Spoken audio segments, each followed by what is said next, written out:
નમસ્કાર.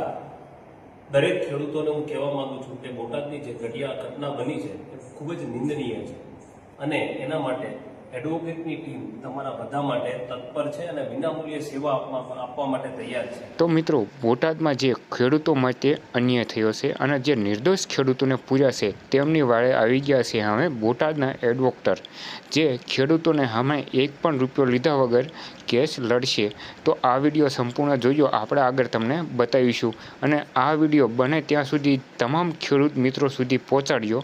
જો હવે આ એડવોકેટર મિત્રો શું કહી રહ્યા છે તે. બોટાદની અંદર દરેક એડવોકેટ જે અત્યારે હાજર છે એ વિનામૂલ્યે તમને સેવા અમે વકીલાતની પૂરી પાડશું. ક્યાંય પણ લીગલી જરૂર પડે તો અમને યાદ કરજો. તમારે ફરિયાદ કરવાની હોય અથવા તો તમારે બેલ લેવાના હોય અથવા તો કોઈ પણ કરવાનું હોય, તમામ સગવડતા અમે તમને વિનામૂલ્યે આપશું.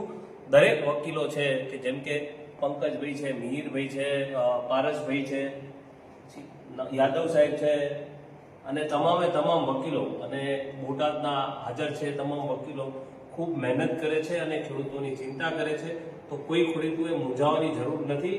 તમારે કોઈ પણ લીગલી સહાય જોતી હોય તો અમે દરેકને વિનામૂલ્યે આપશું. જય હિન્દ, જય ભારત, જય સંવિધાન, જય કિસાન.